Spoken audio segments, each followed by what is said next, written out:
The crash wasn't graceful. In fact, it was so ungraceful that the ship managed to insult 3 physical laws on the way down. When the hull finally skidded to a stop, the only thing I could hear was the ringing in my ears and the quiet beeping of a console politely informing me that most systems had ceased behaving responsibly. I pushed open the warped hatch, stepped out onto soil that glowed faintly blue, and immediately wondered if it was safe to stand on something that shined like a nightclub floor. Before I could decide, the ground trembled with the familiar wobble I had started to associate with this moon's strange gravity. It came and went like a bored cat nudging furniture. Then I heard the shout. A tall figure sprinted toward a collapsing energy tower in the distance, her silhouette lit by pulsing green arcs running up the structure's frame. She looked human at first, until I saw the ears. Long, elegant, and pointed, twitching like living antennae in the shifting air. She was fast, but not fast enough. A section of the tower cracked, and instinct shoved me forward before common sense could stop me. The gravity chose that moment to dip again, and I half jumped, half floated into the chaos like someone attempting heroism with questionable technique. I caught her by the arm, momentum spinning us both out of the impact zone as the tower section crashed behind us and sent up a shockwave of crackling green dust. When we finally stopped sliding, thanks to gravity deciding to behave for 10 seconds straight, she stared at me with wide eyes, ears rigid and almost glowing. "You almost died," she said, breathless. I nodded. "I do that sometimes. It's not a hobby, just bad luck." Her ears twitched rapidly, which I hoped wasn't a sign of anger. Why would a human jump into a falling structure? "To save you," I said, dusting myself off. Also, I wasn't planning on going back into the ship anyway. It smells like burning wires and regret. Something in her expression softened. She studied me with a sort of startled curiosity, like no one had ever answered her like that. Her ears drooped slightly, which I assumed was good. "My name is Lyra," she said, "and you are?" "A temporarily confused pilot," I said, then sighed. "But you can call me whatever keeps you from pointing one of those glowing tools at me." She blinked, then burst into a laugh that sounded like chimes caught in a breeze. "Humans are strange. We get that a lot." She led me toward a settlement nestled under floating rocks that drifted lazily overhead, as if they'd simply decided gravity wasn't worth following. The buildings glowed with soft violet light, and semi-transparent drones hovered around us, politely complaining to one another about maintenance tasks they clearly had no intention of doing. Lyra waved at them. They ignored her. She pretended this was normal. When she brought me into what looked like a repair chamber, sleek tables, shimmering tools, a very judgmental holographic interface, I attempted to help diagnose my own ship. After the interface displayed 17 warnings in colors I didn't know existed, I decided to sit down and let her do the thinking. She examined the core stabilizer through translucent blue goggles. "Your engine crystal is cracked," she said. "Can I fix it with tape?" "No." "Super glue?" "Absolutely not." "Emotional support?" "That might work for you, but not for the crystal." Her ears twitched again, and she smiled despite herself, the kind of smile someone tries to hide, but can't because humor sneaks up faster than fear. She explained that my crash had caused an energy surge that nearly toppled the tower she was repairing. I apologized, though she insisted it wasn't my fault. Then her ears betrayed her by folding back nervously. "You saved me," she murmured. "I didn't expect a human to do that." "Well," I said, kicking my heel lightly against the metallic floor, "I try to be unpredictable when possible." She laughed again, softer this time, and the strange, glowing tools around us hummed like they approved. As hours passed, she tried to teach me how to use one of the alien devices, something shaped like a metallic fruit with glowing seams. She insisted it was simple. I insisted it definitely was. When I activated it wrong and it emitted a sound like a furious kettle, her ears shot upward, and she grabbed it before it melted straight through the table. "Maybe I'll handle the equipment," she suggested gently. "I think that's best," I admitted. And somewhere between broken tools, wobbling gravity pockets, and her ears constantly revealing thoughts she tried so hard to conceal, something subtle began forming between us. a closeness that felt as unexpected as my crash and twice as strange. I caught her watching me sometimes, not with suspicion, but with quiet fascination, as if she couldn't decide whether I was reckless, brave, or just deeply confused. Probably all three. By the time night fell, a shimmering indigo light that drifted across the sky like spilled ink, Lyra walked me back to the temporary quarters she'd arranged, her steps slower than before. She hesitated at the doorway, her ears lowered slightly as if weighed down by something she didn't want to say. "I'm glad you're alive," she murmured. "So am I said. "Seems like this world has a lot of ways to make sure I'm not." She smiled, and her ears lifted just enough to betray the warmth behind it. "Good night, human." "Good night, Lyra." When she walked away, the air felt strangely empty. And for the first time since the crash, I wondered if fixing my ship was really the priority I thought it was. Lyra woke me the next morning by tapping the door panel with far more enthusiasm than any morning deserved. When I opened it, she stood there bundled in a shimmering travel cloak, her long ears poking through slits at the top and twitching with a mix of excitement and nerves. Behind her hovered one of the settlement's drones, muttering something about unauthorized excursions in a perfectly polite tone that somehow made everything worse. "We need to retrieve a replacement crystal for your ship," she announced. "And before you ask, no, you can't use tape this time either." "That was one suggestion," I protested. "One." Her ears flicked upward, as if accusing me. "A troubling suggestion." She led me outside the settlement, where the floating rocks overhead drifted lazily, casting slow-moving shadows on the glowing soil. The sky was striped with violet currents of energy, like the planet had decided to paint itself in cosmic brushstrokes. Every few steps the gravity dipped or surged, causing us to bob forward or sink an extra inch into the ground. I tried to walk normally. The moon did not care. "The crystal grows in the Lumi's forest," Lyra said. "It shouldn't be dangerous." "Shouldn't be," I echoed. "That inspires confidence." Her ears drooped slightly. "Well, the vines have been moody lately." "Moody," I repeated. "Plants on this moon have emotions." "Not emotions," she said, waving her hand. "They just develop preferences. They dislike being touched or looked at or stepped near." "So emotions." She sighed. "Fine, yes, maybe a little." The forest appeared like a glowing ocean of light-tipped trees, their branches stretching upward as if trying to touch the floating rocks above. Each step we took triggered soft pulses of blue from the ground, like the soil was greeting us with bioluminescent enthusiasm. Strange insect-like creatures drifted by, their wings humming with crystalline resonance. At first, everything felt peaceful. Then a vine shifted beside my foot. "Don't touch that," Lyra whispered instantly. "I wasn't planning to."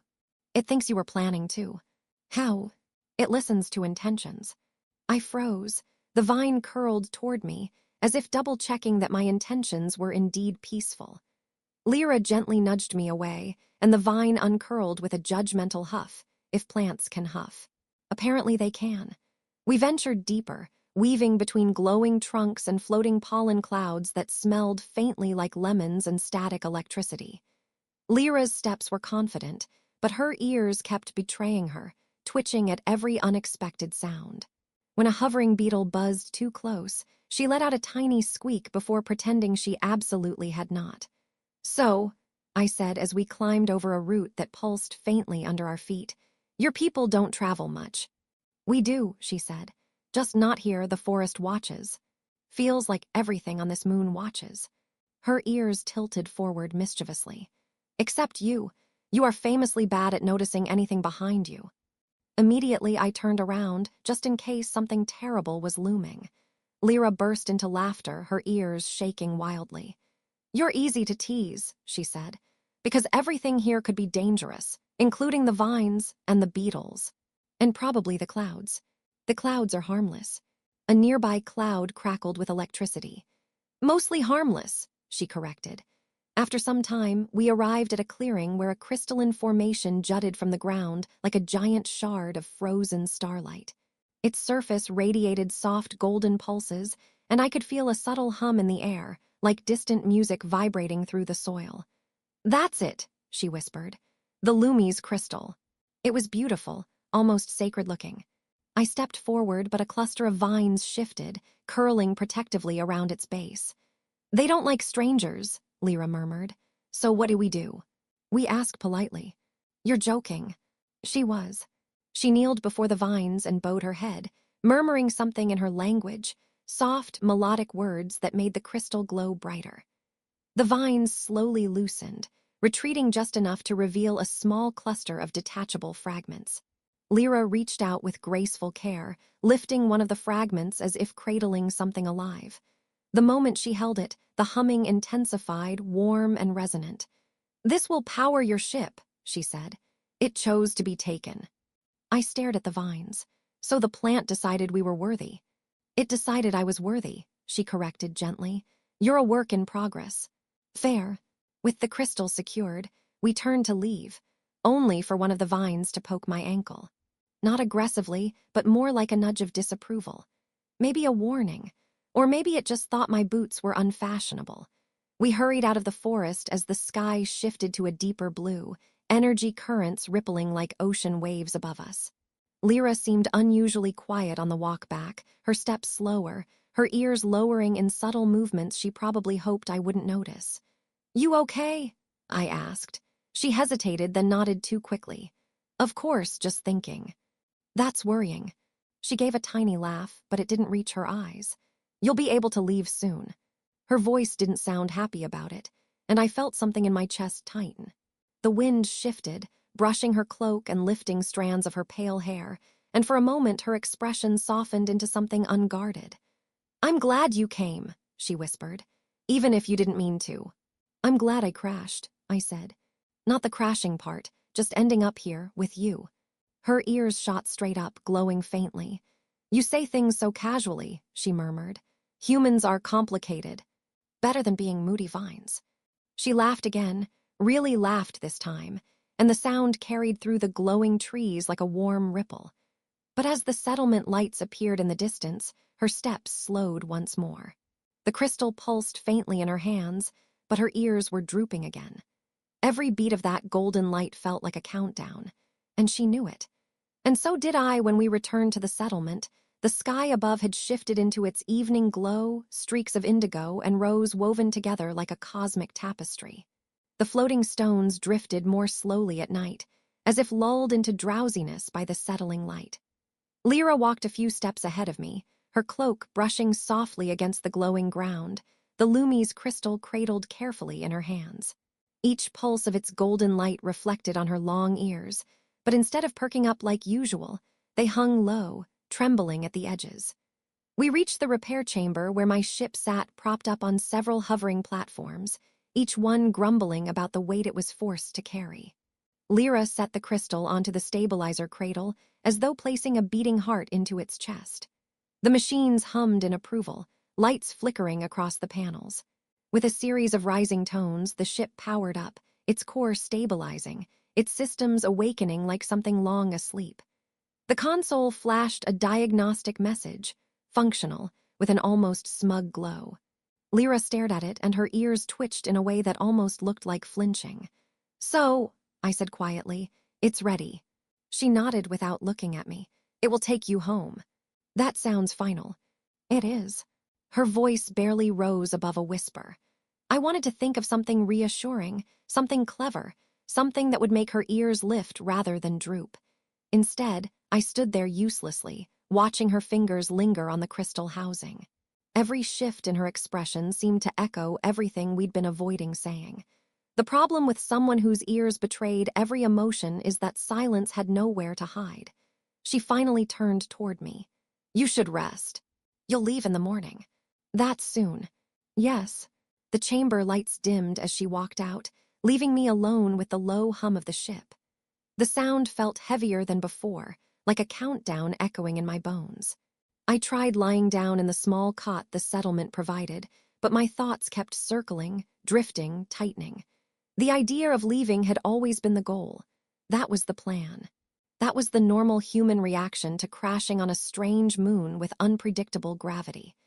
And yet the thought of walking away from Lyra's laughter, her clumsy attempts at human humor, her twitching ears that reacted before her words did, It twisted something inside me. By dawn, I hadn't slept. The first light of the day shimmered across the settlement like someone dusted the air with pearls.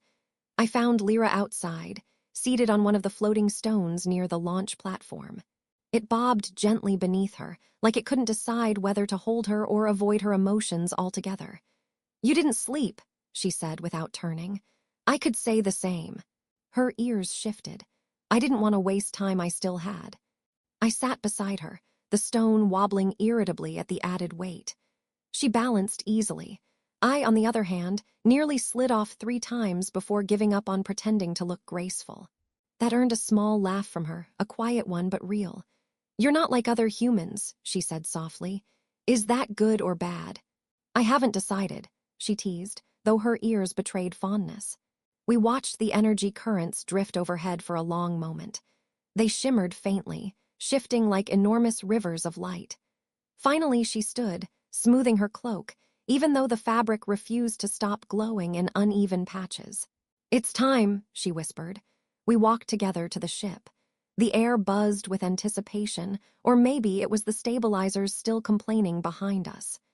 As the engines hummed awake, Lyra hesitated, her steps slowing until she stopped entirely.